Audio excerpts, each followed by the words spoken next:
ಬರೀ ಗಂಟು ಪಾದ ಮುಳುಗುವಷ್ಟು ನೀರಿತ್ತು. ಅಲ್ಲಿ ಹೋಗಿದ್ರಂತೆ. ಹೋಗಿ ವಾಪಸ್ ಬಂದರು. ಅದೇ ನದಿಗೆ ಇಳಿದ್ರು.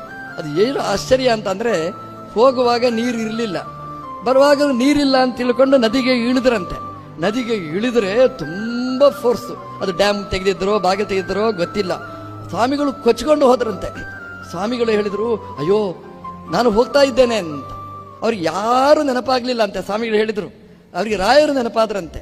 ಅಭಯ ಹಸ್ತ ಇಟ್ಕೊಂಡ ರಾಯರು ನೆನಪಾದ್ರಂತೆ. ರಾಯರ ಹತ್ರ ಹೇಳಿದ್ರಂತೆ, ರಾಯರೇ ನಾನು ನಿಮ್ಮ ದರ್ಶನಕ್ಕೆ ಬಂದವ, ನಿಮ್ಮ ಜಾಗದಲ್ಲಿಯೇ ನಾನು ಈಗ ತುಂಗಭದ್ರೆಯಲ್ಲಿ ಇದ್ದೇನೆ, ನನ್ನ ರಕ್ಷಣೆ ಮಾಡುವ ಜವಾಬ್ದಾರಿ ನಿಮ್ದು, ನೀವು ರಕ್ಷಣೆ ಮಾಡಿದರೆ ನಿಮ್ಮ ಶಾಸ್ತ್ರದ ಸಂರಕ್ಷಣೆ ಆಗ್ತದೆ ಅಂತ ಸ್ವಾಮಿಗಳು ರಾಯರಿಗೆ ಹೇಳಿದ್ರೆ, ರಾಯರು ಅಭಯಹಸ್ತ ತೋರಿಸಿದ ರಾಯರು ಅವರಿಗೆ ಕಾಣಿಸಿಕೊಂಡ್ರಂತೆ. ಬರೀ ಅಭಯಹಸ್ತ ಕಾಣಿಸಿಕೊಂಡ ರಾಯರು ಮಾತ್ರ ಅಲ್ಲ, ಅಲ್ಲೊಂದು ಬಂಡೆಕಲ್ಲು ಸಿಕ್ಕಿತಂತೆ.